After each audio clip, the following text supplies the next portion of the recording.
Makanya saudara, tidak ada yang mustahil bagi orang yang percaya. Ya, saudara dan saya, kita semua sama-sama percaya. Itu namanya iman.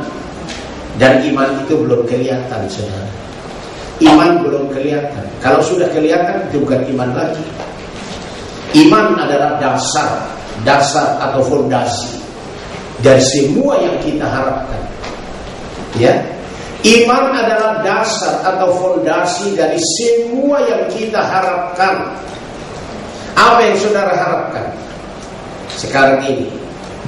Ayo, apa yang kalian harapkan sekarang ini? Apa yang kalian harapkan sekarang ini? Tentu macam-macam kan? Ya, walaupun belum apa, belum kelihatan. Tapi saudara harus percaya bahwa itu pasti terjadi. Iman adalah dasar atau fondasi dari semua yang kita harapkan dan bukti dari semua yang kita tidak lihat. Jadi iman itu belum kelihatan. Iman itu apa? Belum kelihatan. Kalau sudah kelihatan itu bukan iman lagi. Ya. Maka di dalam 1 Korintus pasal yang kedua ayat 9 dikatakan, apa yang mata kita belum lihat, telinga kita belum dengar, belum muncul dalam hati kita, Tuhan sudah sediakan. Amin.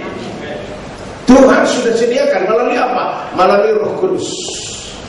Melalui Roh Kudus. Mata belum lihat, telinga belum dengar, belum muncul ke hati. Tapi saya yakin Tuhan sudah sediakan. Kenapa? Saya punya iman, walau belum kelihatan. Dan itu akan dikerjakan oleh Roh Kudus. Ayat 10. Ayat 10. Baca sama-sama. 2, 3. Karena kepada kita Allah telah menyatakannya oleh Roh, ya. Sebab Roh menyelidiki segala sesuatu, ya. Bahkan hal yang tersembunyi dalam diri Allah. Semua dikerjakan oleh Roh Kudus. Makanya saudara, saya selalu tekankan di mana-mana seluruh Indonesia, bahkan di luar negeri kalau saya khotbah, kalian harus terus-menerus diurapi Roh Kudus, supaya imanmu itu iman Roh Kudus, bukan iman hikmat manusia, otak manusia. Kalau masuk akal baru dia percaya. Itu iman hikmat manusia. Tapi yang Tuhan mau kita memiliki iman karena kuasa Roh Kudus. 1 Korintus 2 ayat 4 dan 5. Tolong baca saudara. Kita mulai dengan iman, from faith to faith, dari iman menuju kepada iman. Ya, ayo baca 2, 3. Baik perkataanku maupun pemberitaanku tidak kusampaikan dengan kata-kata hikmat yang meyakinkan, ya. Tetapi dengan keyakinan akan kekuatan Roh. Ya, terus. Supaya iman kamu jangan bergantung pada hikmat manusia, ya. Tetapi pada kekuatan Allah. Iya. Ini pernyataan Rasul Paulus mengatakan, baik perkataanku maupun pemberitaanku tidak kusampaikan dengan kata-kata hikmat otak manusia yang meyakinkan. No, tidak. Tapi saya sampaikan dengan kekuatan Roh Kudus, kekuatan Roh Kudus, supaya iman kamu jangan bergantung kepada hikmat manusia, otak manusia, tetapi kepada kekuatan Roh Kudus. Kekuatan Roh Kudus. Saudara paling celaka kalau iman hikmat manusia. Saya katakan, kenapa itu? Pendeta-pendeta berkelahi, orang Kristen berkelahi. Iman mereka iman hikmat manusia, bukan iman karena kuasa Roh Kudus. Maka mereka selalu benci, dendam, sakit hati.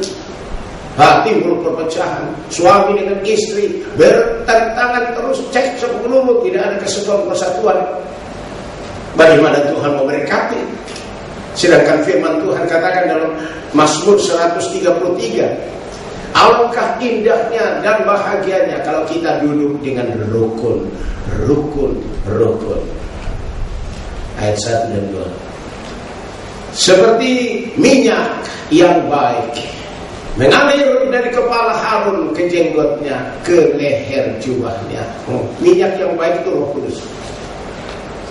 Seperti embun turun dari bukit Hermon ke gunung-gunung Sion. Ampun itu Roh Kudus. Demikianlah juga berkat Tuhan dicurahkan kepada umatnya. Amin. Amin. Bagaimana kita mau diberkati kalau kita tidak sehati? Coba saja. Bagaimana kita mau diberkati kalau kita tidak sehati? Anda mau berdoa apapun nggak akan dijawab. Yesaya 59 ayat 1 dan 2. Silakan baca biar semua. Jangan bangga karena engkau doa-doa terus. Banyak orang berdoa, akhirnya karena dia sering doa puasa, badannya tinggal kulit pembungkus tulang.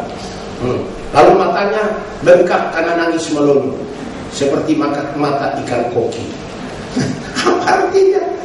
Kalau engkau tidak beres, Tuhan tolak. Anda berseru-seru pakai loudspeaker, Tuhan tolak. Ayo baca 2, 3. Sesungguhnya tangan Tuhan tidak kurang panjang untuk menyelamatkan, dan pendengarannya tidak kurang tajam untuk mendengar. Ya, terus. Tetapi yang merupakan pemisah antara kamu dan Allahmu ialah segala kejahatan, dan yang membuat dia menyembunyikan diri terhadap kamu sehingga ia tidak mendengar ialah segala dosa. Kejahatanmu, dosamu itu yang bikin Tuhan tidak mau dengar doa. Gimana Tuhan mau jawab doa engkau terus aja dosa jahat melulu, bohong sana bohong sini, tipu sana tipu sini, utang sana utang sini nggak bayar, benci sana benci sini. Mana bisa diberkati Tuhan? Anda mau teriak-teriak, tetap Tuhan tutup langit. Jangan melanggar firman Tuhan. Ya, tangan Tuhan selalu panjang menolong kita dimanapun kita berada. Pendengaran Tuhan selalu mendengar kita dimanapun kita berada. Tapi karena dosa dan kejahatan kita, maka Tuhan tidak mau dengar doa kita. Makanya saudara-saudara, percuma kita beriman, iman, tapi kalau perbuatan jelek, iman tanpa perbuatan mati, seperti tubuh tanpa roh mati. Demikian juga iman tanpa perbuatan mati juga.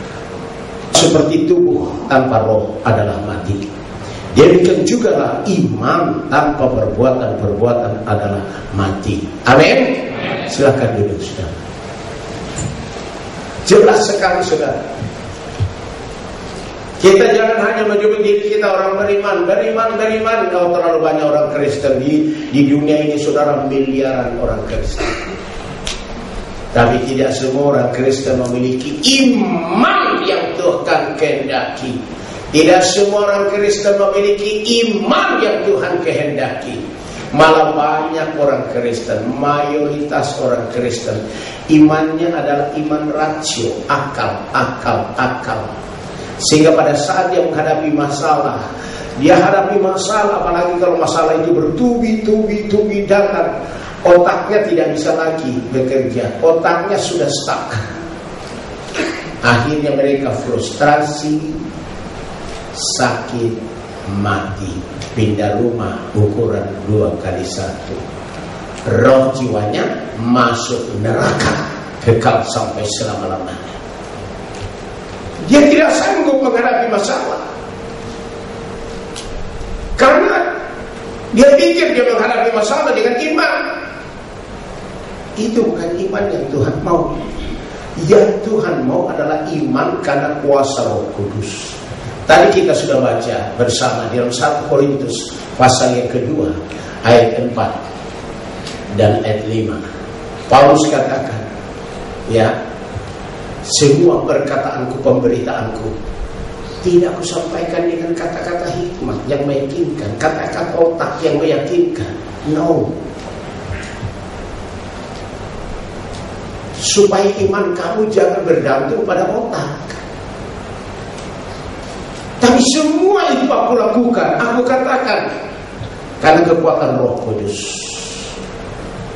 Supaya iman kamu adalah iman karena Roh Kudus. Supaya iman kamu jangan bergantung pada hikmat manusia, tetapi pada kekuatan Allah, yaitu Roh Kudus.